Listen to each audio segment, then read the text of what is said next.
that they update that Reface app with different things, but some of the stuff I'm just like, I'm not interested. Exactly. That's why I haven't done any in like at least a week or two, because they haven't. I'm like, why would I want to be a dude? First of all, and I don't really care about, like, they had Captain America. I wasn't interested in trying to be You Captain didn't want America. America's ass? No. I don't know who these people are. I don't know her. And like Bella Porch, I don't fucking support her. I don't support anything she does, so definitely not her. I mean, I don't mind being a dude in Reface app. If it's one that I'm interested in. I was a good Jack Sparrow. Like Pam Anderson, no thank you. Jared Leto, no. Maybe I'll try the Marilyn Monroe. I don't want to be Thor either. So I'm just like, whatever. All right, dude. How was your lady baby? Not interested. How was your weekend? My weekend. It was cool. Gracie had her little birthday party. She was happy. She enjoyed herself. And then today on the way here, she's like, my birthday's in 2 days. Can I have another party? I was like, well, you already had a party. So she's like, well, but can I get more presents? Oh, my goodness. Can I have cake? I was like, well, the cake is at home. Oh, yeah. I was like, you crazy. Now she's going to be one of the people that was like, it's my birthday month. I'm having a party every day, all day. Oh, man. Wow. Yeah, she's going to be one of those. Celebrate me. Those birthday month people that you're just like sick of. Well, it was funny because we were like, okay, Gracie, you've had a birthday party. Your birthday's on Tuesday. And she was like, today's not my birthday? That was hilarious. You knew your birthday was on Tuesday. Because you were telling your teacher your birthday is on Tuesday. Yeah. So it's not today, little girl. But I didn't tell her, that she was having a birthday party. So she was, I guess, excited about that. That's awesome. Do you want to talk about anything else you did to yourself over the week? Nope. You look a little blonde. No, I don't. That's one thing that I don't look is blonde. little red, maybe. Strawberry blonde. But it ain't that. Oh, gosh. Your TikTok was great, though. I loved it. What's your name? Guys, if any of you guys are on TikTok, follow Brandi because she's hilarious. What's your name on TikTok? It's _unicorn problems _ It's the same as Instagram. Okay. But, I figured it would do that because, I figured it wouldn't be strong enough to like completely go the color that I bought. So I'll probably end up doing another go around with like something else next week or this week. Because you wanted it to be like Draco Malfoy white, right? I wanted Draco Malfoy white. I wanted it to be, like white, like storm white, but shit happens. I'm not going to freak out about it. How was your week? My week, I've just been hustling, doing a little new rebranding with Beauty's Biscuits. I learned about later.com and putting all my posts together for my business. So that's hilarious because you can. I've heard of it. Like that's what TweetDeck is, right? You used to use that shit all the time. Yeah, you can use TweetDeck. I used to use TweetDeck. I used Later. There's others too. There's a bunch of others. The problem is that you have to have a professional account to have like unlimited. Oh yeah, you only get like 30 posts a month or whatever, one a day, pretty much. Yeah, so I've just been really trying to stay productive with my business. Visit beautiesbiscuits.com for some amazing doggy biscuits. Use offer code LIES. The lies. I updated the website again for our website, Book of Lies. I've been trying to be more productive at work and using LinkedIn more because the calls and the emails, it's like showing effort or whatever, but it's like wasted effort if nobody's checking their fucking emails, if I'm going straight to spam and nobody gives a fuck about their voicemail on their phones. Because I know when I was at my desk, I would like delete. Delete what? Voicemail messages. Without listening to them? I might listen. I don't know. If I would have come back from vacation and I had like 80 messages, I would just get sick. Like, look, if it's important, they'll call back. Dude, that sucks. I hate that. I hate leaving messages for people to be like, oh, I didn't get it. I'd be like, yeah, you did because I left it. Oh, and I pressed the confirm button. I sent it, so you got it, right? Well, that's what I'm saying. So, I've been on LinkedIn for years, like since I've been up in San Francisco. But it's just growing. It's a growing platform now, and that's where professionals are. And, you know, people know that they're going to try to be sold on LinkedIn. So it's like kind of open, you know? I'm just trying to kind of put a plan into action to sell shit for my business that I work for. I got a LinkedIn connection and a message from this guy talking about, hi, I see you have a podcast. I just started a podcast and I'm trying to break into or make connections, network in your industry. I'm like, in my industry? What? I was like, what is your podcast about? Like, I don't like when people are like vague. So like, I got a freaking another message about some guy talking about he started a podcast and what kind of guests do you have on your podcast? I was like, we don't have guests. I was like, if we have guests, they're usually like scammers or people who are in the business of busting scammers or frauds or and he was like, thanks. I hope to talk to you later. I was just like, don't try to pitch yourself to be on my podcast when you don't even know what my podcast is about. Have you even listened? Like, all you have to do is fucking type the name in Google and you'll find our podcast. Like, you can actually put Brandi Fleeks in Google and our podcast will pop up. Yeah. So don't fucking cold pitch me about yourself when you're fucking, you know, you don't even know what the podcast is about. That's annoying. Brandy's pissed. Do your research. Don't come at us unless you know us, bro. Like, I wouldn't go to fucking, what's her name? Caitlin, what's her face? Anyway, I wouldn't go on her and be like, hey, so we talked about scams. Can I come on your podcast? Like, what the fuck? No. That's annoying to me. At least I know what your podcast is about to tell you, hey, I'd probably be a good guest on your podcast. Right. Don't, you know? No, I feel you. And that's the thing. And that's the problem with certain people on LinkedIn and emails and whatnot. They're very vague as fuck. And they're just like casting a wide net and hoping to get some fish in. And that's the problem. People are like, well, you don't care. You don't know what I'm about. You should have known this. If you're trying to pitch yourself to be on my podcast, hopefully you would have listened and you would know our format and you would get it, but you don't. Like, you just wasted your time and mine. Okay? That's the problem. So that's what I'm trying to improve. When I'm targeting people or businesses or people in certain businesses, I go stalker. Like, you know, I'm going to go to your website. I'm going to find you. I'm going to find you on LinkedIn. I'm going to read your blogs. And it's a lot of time investment, you know, to contact one person. But yeah, so that's what my week was. I was working all week. Mm-hmm. I've been working all week. That's great. Yeah. So let's get into it. I am Sunny Hepburn.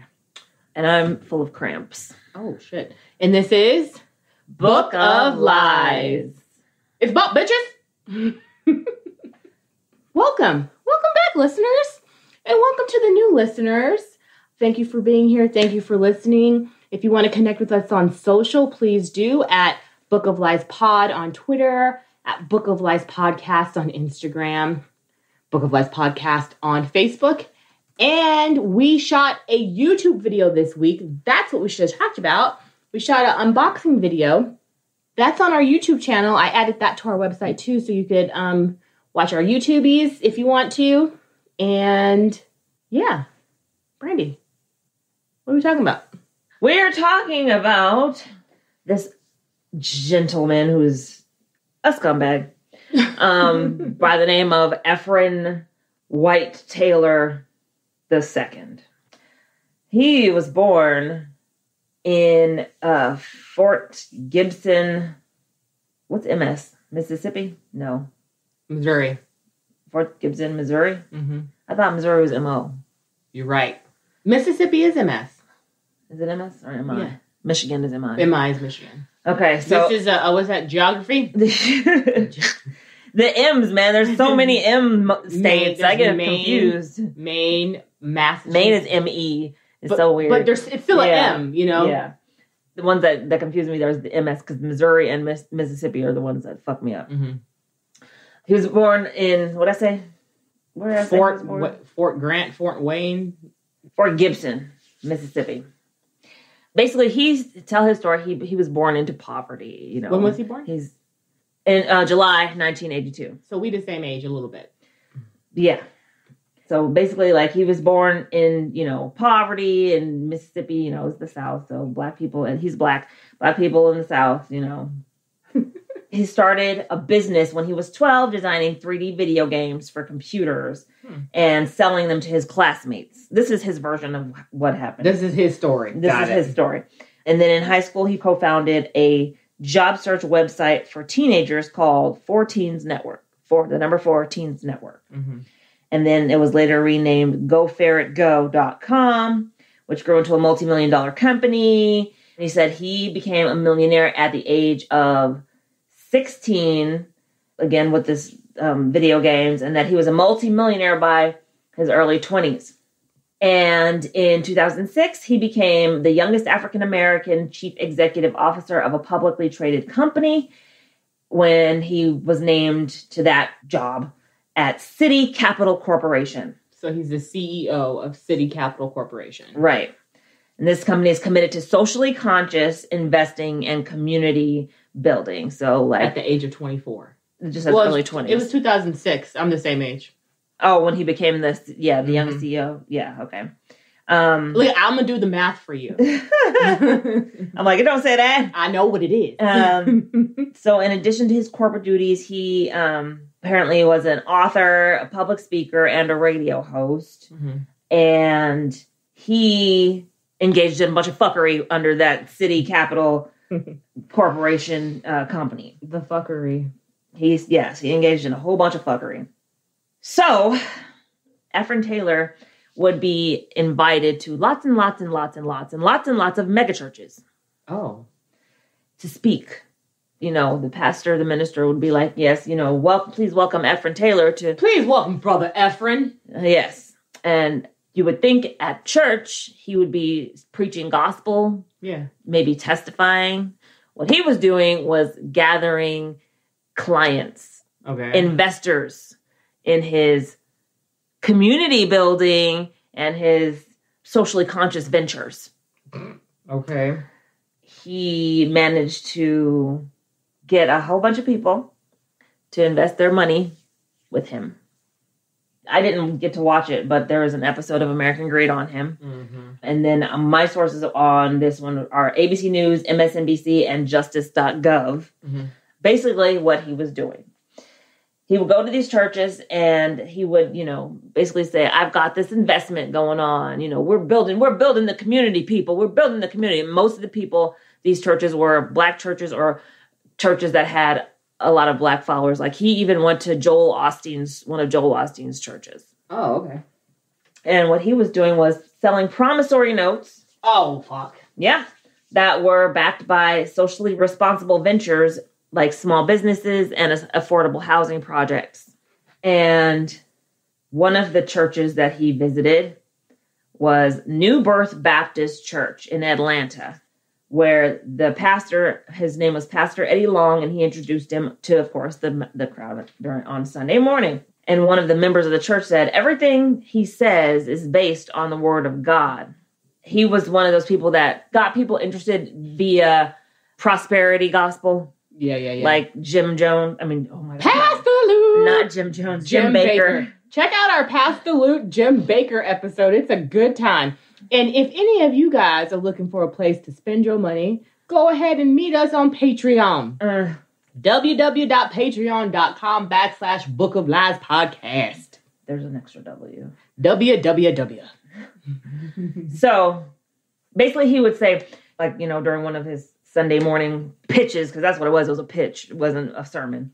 We're going to show you how to get wealth and use it for the building of his kingdom, God's kingdom, mm-hmm. The building of his kingdom. And it was called his Building Wealth Tour. So this is what he did. He went on basically a countrywide tour, going to these churches on his Building Wealth Tour, mm-hmm. gathering investors. This is making money tour, building his own wealth tour. Yes. That's what that is. Yeah. Bullshit. And his tour touted self-improvement. And he would go and he'd have private meetings with, the people that he was getting to invest in these things, promising them, 20% returns on their investment. Yeah, promissory notes. Some of the people, basically they gave him their life savings. Poor bastard. Because they thought that they were doing the Lord's work. But the SEC was like, no. Not today, Satan. This is a Ponzi scheme. So basically what he did was... I have a question. So were the churches bringing him in because they were like, oh, you're so young, you're so successful, you're black, come on in and, tout what you've been taught or what you've learned or how you pulled yourself out of poverty? Like what? I don't know. I don't know why any church would want this man to come into their pulpit. I'm guessing because maybe the church, churches do nonprofit stuff. They invest in like community building and things like that. But maybe he was donating money to talk to them. I can't see a church paying somebody to come and talk to their congregation. I'm saying he is paying the church. Hey, let me donate. Let me give you $1,000 towards your building fund or whatever. And then, thank you. Well, would you mind if I talk to your congregation? Okay, I hear what you're saying. It says that the pastors would ask him to come. I'm sure after he, basically fluffed them a little, probably. A little bit. Yeah, so basically he swindled over $11 million. Most of his donors or most of his investors were Black people. Of course. Were African-American churchgoers, as it says. He said he grew up dirt poor in Blackwater, Mississippi. And that's when he, became rich with this video game bullshit. Apparently, he was interviewed by ABC in 2007, and they asked him how much he was worth. And he said, maybe $20 million on a bad day. And that was in 2007. And so he told people that, he had his philosophy was socially conscious investing. And that's what made him, attracted him to church members and church, goers. Yeah, churchgoers. What do you call them? And the pastors and everything, because he was socially conscious, whatever the hell that's supposed to mean. When we see what he actually did, I would love to see what he actually did. One of his victims, her name is Lillian Wells. She said he quoted scriptures, and he met, probably with her. She tried to get a hold of him later on when, after investing, when she wanted to get her money back, and he just disappeared. Fucking asshole. He disappeared. He ghosted her. Yeah, she couldn't get a hold of him. Nothing. Got nothing. That sucks. That really sucks. There's no worse feeling than when you think that you've gotten conned and then you really have gotten conned and you're like, gosh, this sucks. Yeah. She said he convinced her to invest her entire life savings in a North Carolina-based real estate venture, which he claimed was turning around homes in inner cities. And she was promised a 20% return on her money. It doesn't say how much her life savings was, though. Right. Because one person's life savings could be $50,000. Another person's life savings could be $500,000. Another's could be, $1 million. So it doesn't say how much hers was specifically. But, she said she couldn't get a hold of him. She couldn't get a hold of anybody. Nobody would answer the phone. She basically never heard from him again. That's fucked up. I would have found him. Look I got crazy eyes right now. I'll find you. I'll find you. She was forced to file for bankruptcy. And she said she's not sure if she'll ever get her money back. This was in 2013.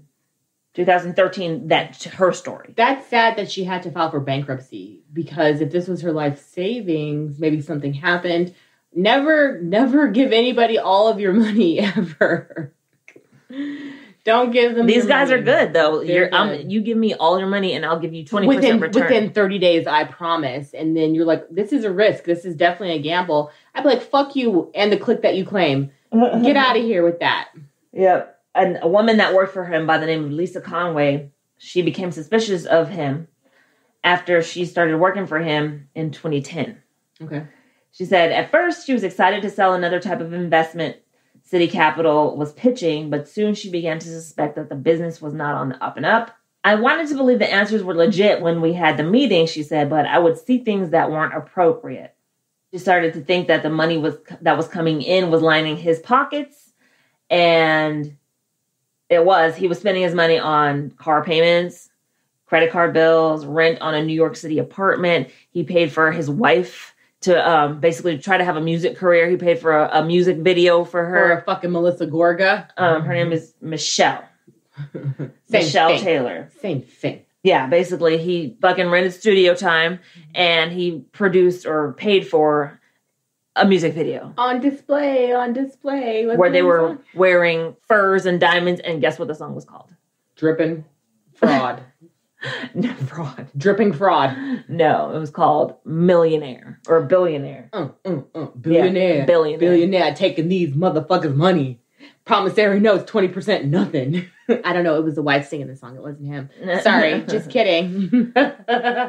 So she, the lady that worked for him, she said that the investors started suspecting that there was bullshit going on, and they started to panic, and they began like knocking on the door, like they were showing up to the office, knocking on doors, like, excuse me, hello. They put locks on the doors because people were coming in pissed off. Mr. Clock.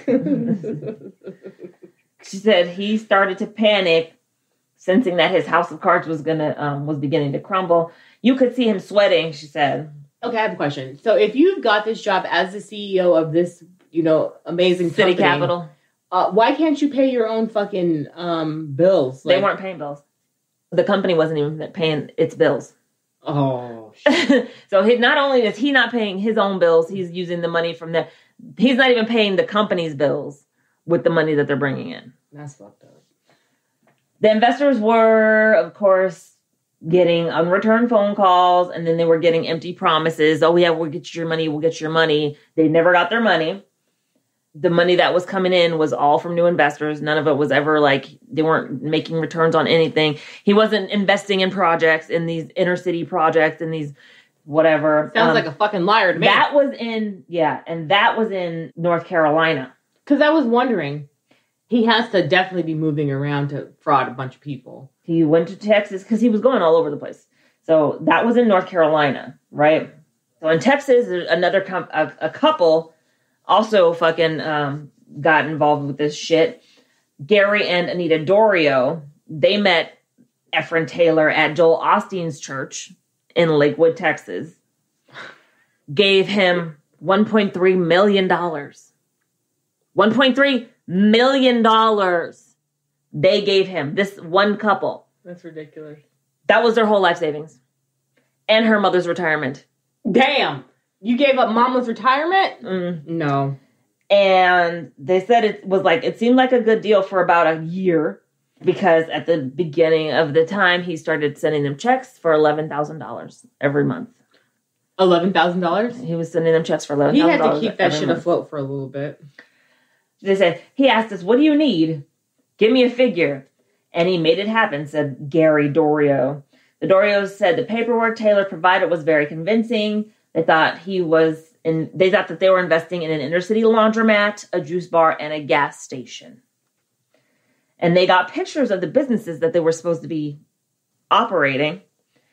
And they called whoever was answering the phone at City Capitol, answered the phone. City Capitol, how can I help you? Yeah. And they thought everything was good. And then later they found out that the businesses that they thought they were investing in didn't exist. And they weren't the only ones. I bet. Hundreds of people who invested in Texas were told this same story. Thought the shit was true, and it wasn't. An attorney in Texas named Kathy Lerman said, I cannot tell you how many people have said to me, I thought I was the only one. And my family was so angry with me, I took our life savings and ruined it. This was coming from a bunch of different people that invested in this man. In the end, they had to, so the Doros got a rental property in Cleveland from this situation. But it came with a catch, a $67,000 bill for back taxes on the property. The property, I'm guessing this is after all of this came to a head. The head office of the business Taylor listed in their documents was nothing more than a post office box inside a UPS store in Tennessee. Motherfucker. So even though he had a business address, it was a P.O. box inside a UPS store in another state. Well, I guess I have a business address too, huh? Yeah, technically. It's a P.O. box. But it's not a physical address. In Roseman. Yeah.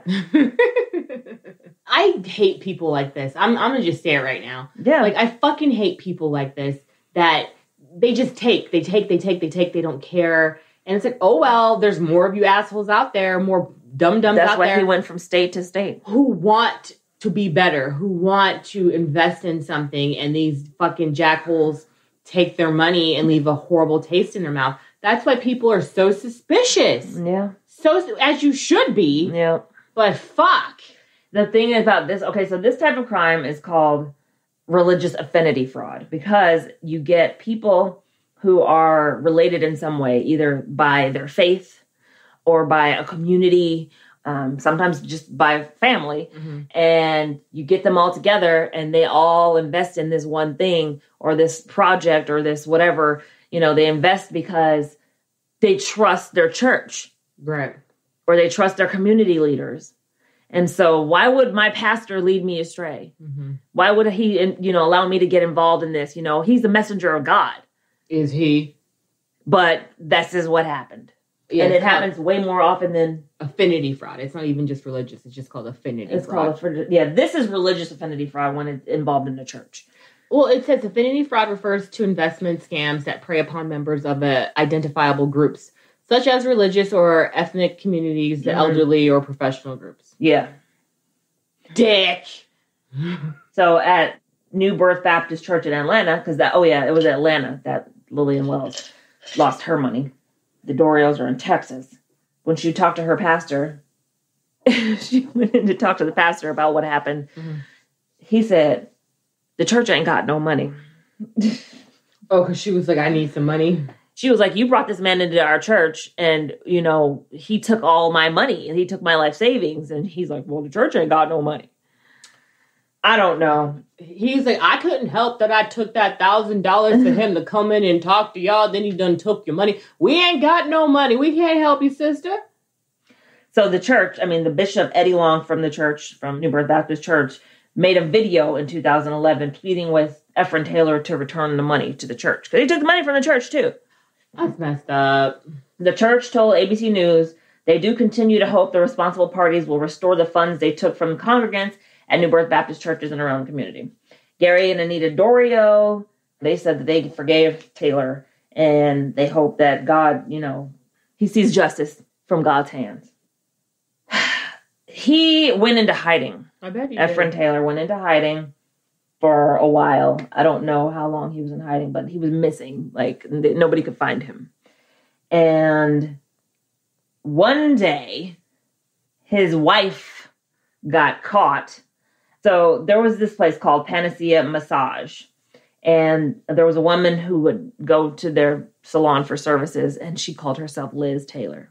Goodbye. The people who worked at the salon said they noticed that her husband would arrive with her almost daily, and then they would talk about their lost money. Because their whole thing came crashing down in 2010. The whole thing. They went broke. They had to file for bankruptcy. They went broke. They didn't have any money. And all the people who had invested also never saw any money. So, and they went into hiding. They said that after, this lady who was coming in, they saw her license and noticed that the name on her license said Michelle Taylor. She was coming in as Liz Taylor. After 30 minutes of Googling her name, the salon owner said that the whole can of worms opened up. And the whole multi-million-dollar scam thing all surfaced on the internet, and that's how it all came together. She said, she was like, oh my God. So the salon workers made the connection that Michelle was Ephren Taylor's wife, and then they emailed ABC's News, who called the Lookout. They went to Kansas, which is where they were. So she was going to the salon in Kansas, and found Ephren and Michelle at an apartment complex, but they wouldn't answer the team's questions. Ephren told the Lookout at one point on camera, I have no idea. And the Lookout requested a formal interview with Ephren Taylor. His attorney told the team, I have no comment. The SEC, of course, got involved, and they started filed charges against him for fraud. He had an accomplice. Her name was Wendy Connor. She apparently worked with him for 5 years while they did this whole thing. Oh, I forgot to mention it. We've got a promo this week. So we're going to take a quick break and have a listen to this promo from a fellow podcast. Hey, this is Ken M. Padawan J. Coach Duffy. From the Ocho Duro Parlay Hour podcast. Every week, the ODPH is talking sports, movies, TV, comics, and more. It's always a parlay of topics on each episode. You can find the ODPH on Apple Podcasts, Google Podcasts, iHeartRadio, Spotify, Stitcher, Podbean, and wherever you find great podcasts, such as the one you're listening to right now. Don't forget to check out OchoDuroParlayHour.com, where you can find the links to all of the ODPH social media accounts, links to the bands whose music you hear each week on the show, hashtag 607 podcast info, and parlay points, our companion blog section of the show. Thanks for listening to the ODPH. Now get back to your regularly scheduled podcast. Okay, we're back. Yay! Brandon, what did he get charged with? Okay, so he was convicted. He was convicted on fraud charges, and he was sentenced on October 8th, 2014. He was convicted. He was sentenced to 19 years, 7 months in prison, and then he will be on supervised release for the next 3 years. He was ordered to pay restitution of $15,590,752.81. Don't forget the 81 cents. Wendy Connor, his accomplice, was also sentenced to 5 years. And then she would be on 3 years of supervised release. And the first 18 months of which are home confinement. And she's ordered to pay restitution in the amount of $5,818,299.13. I saw his picture. He doesn't look like a creeper. Like, he looks trustworthy, and that's the problem. Yeah, she pleaded guilty to interstate transportation of the money taken by fraud. So he did the fraud, and she moved the money across state lines. She fucking laundered that shit. Oh, Ephren, you need somebody to wash that money for you, honey? Show do. Okay. Yeah, so that's what happened. He is in prison. He will be there for the next... This was in 2014 that he was sentenced.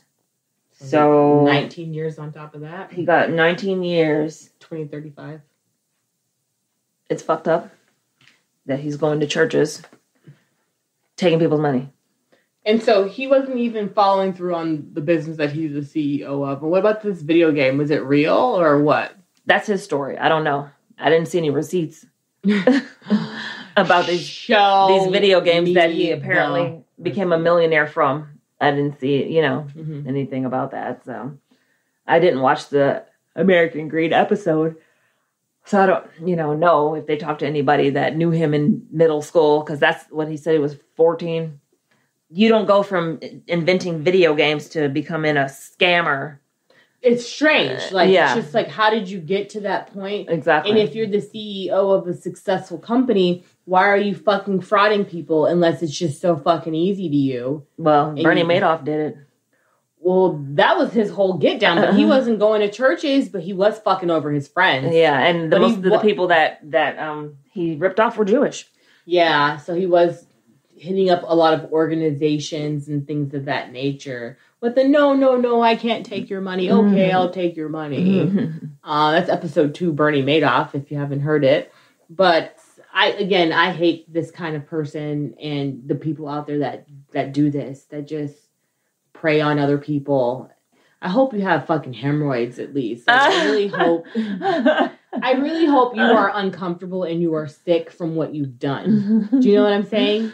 Heartburn, something, huh? Something, heartburn, indigestion. It's fucked up. Yeah. All right, so he's on lockdown. He's in jail. He's in prison. Yep. What about his wife? Apparently, she wasn't the one doing it, but she was just spending the money. She, of course, and making music videos, trying to be famous. So, dude. So I watched Saturday Night Live earlier today with Bill Burr. Yeah, he hosted it. And before I even watched that episode, I saw something on the internet, and they're like, "Oh, Bill Burr divides the U.S." with his opening statement, and someone was like, "Oh, I had to turn it off because it was so uncomfortable." So I was like, "Oh shit, I gotta watch it. I have to know what's going on. And if I get uncomfortable, I'll stop it." Okay.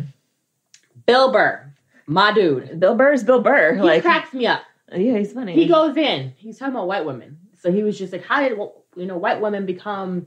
in the middle of this, how are they oppressed, pretty much, and how they step themselves inside of because oppression. White people want to be oppressed for some reason. Well, check it out. He was just dogging white women, which is kind of fucked up. But listen, he was like, you guys, back in the day, you would reap the rewards of your husband's bullshit. You would, spend their money and live life. And when you wanted to fuck off, you would go have sex with the black guy. And then when you got caught, it was non-consensual. Right. He was like, you come here and you take this flashing right now. You did this, And I was laughing just the way he presented it because it was hilarious. And it happened. It's factual. Yes. It happened. It's facts. Lots of black men back in the day died because the hoes was like, come on, it's fine. They're like, okay, I'll tap that. Mm-hmm. And no, they're hanging from a fucking tree. Yeah. It's real. It happened, and I'm not. And they're still doing it, though. They're still doing it. So that's why Black Lives Matter. Period. That's not the only reason Black Lives Matter. That's not the only reason, but I just thought Bill Burr was just like... He came for them. He came for them. He came for everybody. He was like, I wear a mask. I don't have a problem with wearing a mask. If you wear a mask, that's fine. If you don't wear a mask, I don't care. Kill your grandmother. Kill your cousin who has asthma. You're an asshole. It's fine. It was funny. I was serious. Like, he cracks me up. Yeah, I bet. I love Hulu for that. I haven't watched SNL in I don't know how long. Well, first of all, it's been on hiatus for 4 months. Yeah, well, because it's a live show. Exactly. And they came back last week with Chris Rock hosting and Megan Thee Stallion performing. Right. And then this week was the second episode with Bill Burr and Jack White performing. I love SNL. Like, they crack me up. I'm tickled by their humor. And they stay on top of current events. They really do. And... you know, that's how I get my news. It's from SNL. That's weird.